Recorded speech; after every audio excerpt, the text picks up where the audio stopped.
En este vídeo vamos a hablar de las inversiones. Empezaremos comenzando con la definición de inversión, continuaremos hablando de los elementos de una inversión, representaremos gráficamente una inversión y pasaremos a hablar de métodos de selección de inversiones estáticos y dinámicos. Bien, para empezar vamos a comentar que una inversión es la renuncia hoy a algo cierto y seguro con la esperanza de obtener un beneficio en el futuro. Es decir, nosotros hoy estamos renunciando a una cantidad de dinero, o estamos renunciando a un bien, o estamos renunciando a lo mejor a trabajar, con la esperanza de que a eso que renunciamos, que es el soporte de la inversión, nos va a permitir obtener un beneficio en el futuro. Por ejemplo, si es una inversión financiera, pues obtener un tipo de una rentabilidad. Si es un tipo de inversión física, por ejemplo, pues nosotros estamos invirtiendo en una maquinaria con la esperanza a lo mejor de poder obtener mucha más producción y obtener mayor beneficio futuro. O, por ejemplo, si nosotros estamos renunciando a trabajar para formarnos, pues con la esperanza de tener un mejor trabajo y un mejor salario.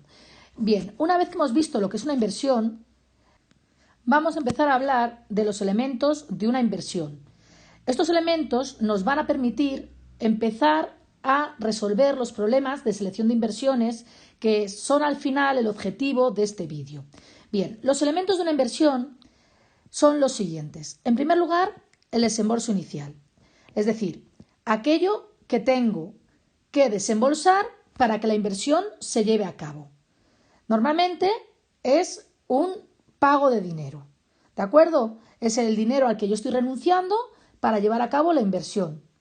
Si, por ejemplo, mi inversión es una maquinaria, pues es el dinero que me cuesta la maquinaria que yo pago por la maquinaria. El plazo es el periodo, el número de años, el número de meses que yo estimo que va a durar la inversión. Los flujos de caja son la diferencia entre los cobros y los pagos. Hay tantos flujos de caja como periodos dura la inversión, por lo cual el flujo de caja del periodo I es el cobro del periodo I menos el pago del periodo I. Estamos hablando de cobros y pagos y hay que diferenciarlos de ingresos y gastos. Es decir, yo puedo hacer una venta y tener un ingreso pero todavía no cobrarlo porque me lo han dejado a deber, o puedo comprar algo o gastar algo y tener un gasto pero todavía no haberlo pagado porque lo voy a pagar en el futuro. Con lo cual, los cobros y los pagos no tienen por qué coincidir con los ingresos y los gastos. Aquí estamos hablando de tesorería, estamos hablando del dinero que entra en la empresa, cobro, y del dinero que sale, pago. Y por último, el valor residual, que es el dinero que yo espero recuperar al final de la vida útil de la inversión, al final del plazo de la inversión. Es decir, si por ejemplo yo tengo un coche, el coche va perdiendo valor con el tiempo. Pues a lo mejor yo lo utilizo en mi empresa durante 5 años y a mí me está sirviendo como soporte durante 5 años. Pero al final de esos 5 años yo ese coche lo puedo vender y puedo recuperar una parte de su valor. Pues esa parte de valor sería el valor residual. Una vez visto los elementos de una inversión, vamos a aprender a representarla. Bien, para representar una inversión vamos a representar una línea horizontal. Al principio o abajo de la línea horizontal vamos a poner los periodos del tiempo, el momento 0, el momento 1, periodo 2, que pueden ser años, periodo 3 y así hasta el periodo N, que es el plazo de la inversión. Después tendremos que en el momento 0 es el momento en que la empresa o la persona desembolsa el dinero inicial, es decir, el desembolso inicial, como es un pago, lo vamos a poner con signo menos. En el periodo 1, ¿qué pasa con la tesorería? Pues que nosotros tenemos unos cobros y unos pagos, un flujo de caja, con lo cual voy a poner el flujo del periodo 1, que es el cobro del periodo 1 menos el pago del periodo 1. En el momento 2 voy a poner los flujos del periodo 2, que son los cobros del periodo 2 menos los pagos del periodo 2. En el momento 3 voy a poner los flujos del periodo 3, que son los cobros del momento 3 menos los pagos del momento 3. Y así hasta el último periodo, que es el periodo N, donde yo tengo los flujos del periodo n, que son los cobros del periodo n menos los pagos del periodo n, y además el valor residual, que es lo que yo obtengo por vender, o es lo que yo tengo al final del periodo, al final de la vida útil, por mi inversión, por mi soporte. Aquí el valor residual es en signo más, ¿de acuerdo? Entonces tendríamos representada nuestra inversión. Bien, una vez que nosotros hemos representado nuestra inversión, vamos a empezar a hablar de los métodos de selección de inversiones. Es decir, cuando nosotros tenemos más de una inversión, ¿con cuál nos quedamos? Y para ello vamos a empezar con los métodos estáticos. Los métodos estáticos se llaman estáticos porque no tienen en cuenta el tiempo al valorar el dinero. Es decir, que se pueden sumar cantidades de dinero en distintos periodos de tiempo sin que pase nada. ¿Qué quiere decir? Que 1.000 euros de hoy son equivalentes a 1.000 euros de dentro de 10 años. Esto realmente no es del todo cierto, porque nosotros sabemos que por causas como por ejemplo la inflación, el dinero puede perder valor con el tiempo. Entonces no es del todo correcto, como vamos a ver en uno de los inconvenientes. Pero es una forma fácil de acercarnos a el tipo de selección de inversión. Es decir, es una forma fácil de eliminar qué inversiones no merecen la pena hacer. Entonces, el plazo de recuperación, el payback, que es el método más importante de los estáticos, lo que hace es calcular el tiempo que se tarda en recuperar la inversión inicial. Ahora veremos un ejemplo de cómo se hace. ¿Cuáles son las ventajas? Pues que es un método muy rápido. Incluso a simple vista se puede ver aproximadamente cuál es el plazo de recuperación. Y es un método sencillo. ¿Cuáles son los inconvenientes? Bueno, pues en primer lugar el que hemos dicho, que no es correcto no valorar el dinero en el tiempo, porque el dinero puede perder valor con el tiempo, con lo cual no tiene en cuenta el valor del dinero. No tiene en cuenta que el valor del dinero cambia con el tiempo.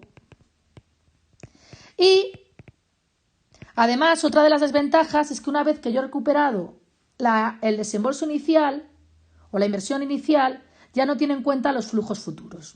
Entonces, una vez recuperado el desembolso inicial, no tiene en cuenta los flujos futuros. Bien, vamos a ver un ejemplo del payback o plazo de recuperación. Supongamos una empresa que hace una inversión cuyo desembolso inicial es de 80.000 euros. La inversión dura 3 años. El primer año, la diferencia entre lo que cobra y lo que tiene que pagar es menos 5.000 euros. Es negativa y da 5.000 euros, es decir, que ha pagado más que ha cobrado. El segundo año, el flujo de caja es 30.000 euros, es decir, que ha cobrado, la diferencia entre los cobros y los pagos es 30.000 euros, que ha cobrado 30.000 euros más que ha pagado. Y el tercer año, el flujo de caja es 80.000 euros y no hay valor residual. Bien, nos piden que calculemos el plazo en que se recupera la inversión, es decir, el payback o el plazo de recuperación. Para ello, vamos a representar la inversión. Tenemos un plazo que dura la inversión de 3 años. En el primer año, el desembolso inicial en el momento cero es 80.000 euros. El primer año no recupera nada, sino que paga 5.000 euros más de lo que cobra, con lo cual no ha recuperado nada y todavía tiene que recuperar 5.000 euros más. El segundo año, el flujo de caja es 30.000 y el tercer año, el flujo de caja es 80.000. Lo primero que vamos a hacer es ver entre qué años está el payback. Bueno, pues empezamos. El primer año no ha recuperado nada, por lo cual ya no solo tiene que recuperar 80.000, sino también las 5.000 que ha tenido que buscar de otro sitio. El segundo año empieza a recuperar 30.000, pero todavía le falta. Le falta, pues, de 85 a 30 son 55.000. Y ya el tercer año, como los cobros superan a los ingresos en 80.000, pues ya puede recuperar los 50.000 que faltan. Con lo cual el payback va a estar aquí. ¿Cómo calculamos el momento exacto? Bueno, pues son 1 y 2 años y pico. ¿Cómo se calcula el pico?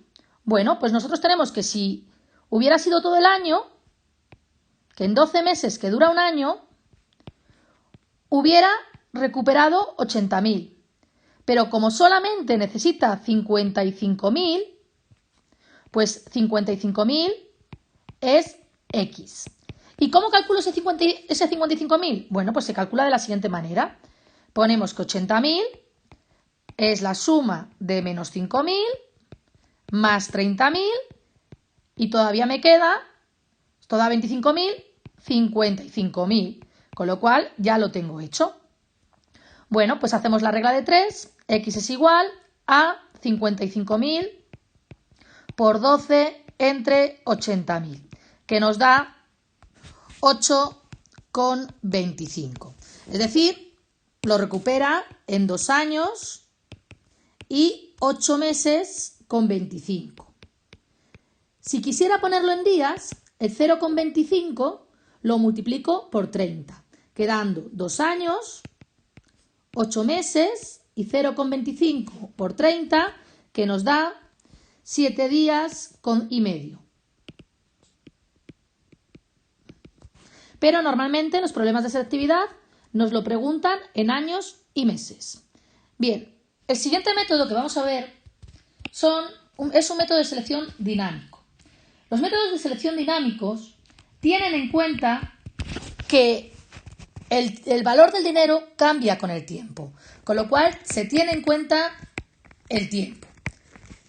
Eso quiere decir que no podemos sumar cantidades de dinero que se hayan obtenido en distintos periodos de tiempo, porque el dinero no vale lo mismo. Es decir, no es lo mismo 1.000 euros hoy que 1.000 euros dentro de 5 años. Si a una persona le decimos que qué prefiere, 1.000 euros ahora mismo o 1.000 euros dentro de 5 años, estoy segura que nos va a decir que 1.000 euros ahora mismo. ¿Por qué? En primer lugar, porque hay riesgo de que esos 1.000 euros no los recupere, porque dentro de 5 años pueden pasar muchas cosas. En segundo lugar, porque con la inflación el dinero pierde valor, con lo cual probablemente el poder adquisitivo de 1.000 euros hoy es mayor que el poder adquisitivo de 1.000 euros dentro de 5 años. Es por eso que nosotros tenemos que valorar el dinero teniendo en cuenta tanto el riesgo como la inflación. Entonces, para ello vamos a utilizar lo que se conoce como tasa de actualización o tipo de interés, que se puede interpretar de varias maneras. Es la rentabilidad mínima exigida a la inversión, es la tasa de actualización de la inversión que nosotros vamos a utilizar, o es el coste medio del capital. Es decir, para realizar una inversión, por término medio, ¿cuánto me cuesta el capital? Por lo tanto, también es la rentabilidad mínima esperada. Bien, lo que nosotros vamos a hacer es utilizar la equivalencia financiera. Es decir, vamos a ir calculando la cantidad que sería equivalente hoy a la cantidad de dentro de un año. Es decir, me explico.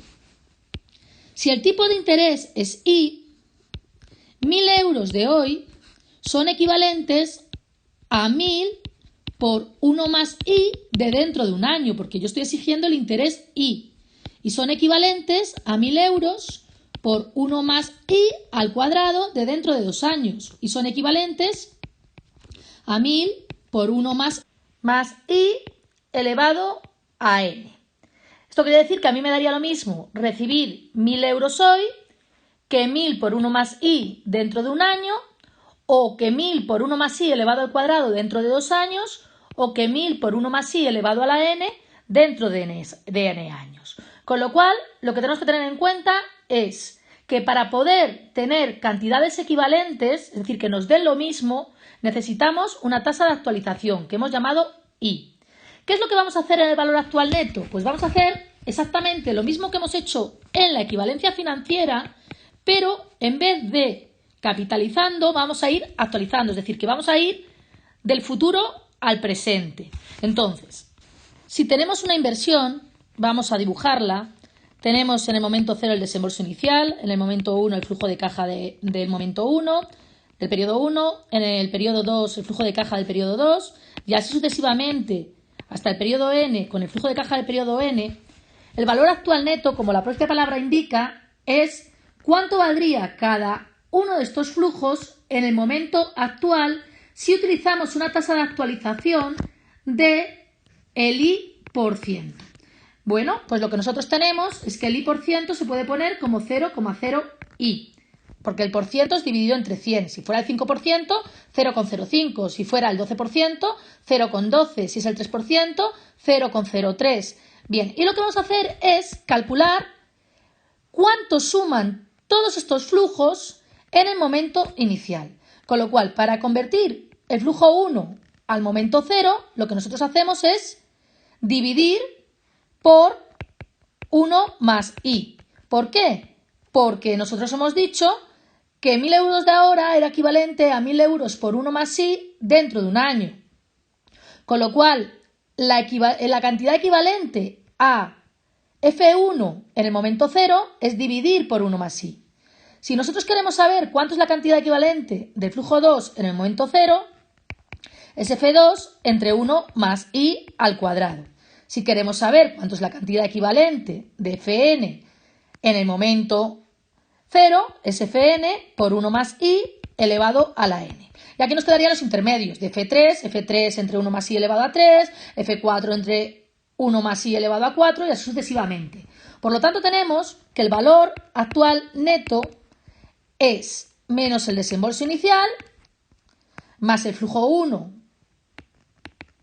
entre 1 más i, es decir, lo que valdría el flujo 1 en el momento 0, más lo que valdría el flujo 2 en el momento 0, más lo que valdría el flujo 3 en el momento 0, más lo que valdría el flujo n en el momento 0.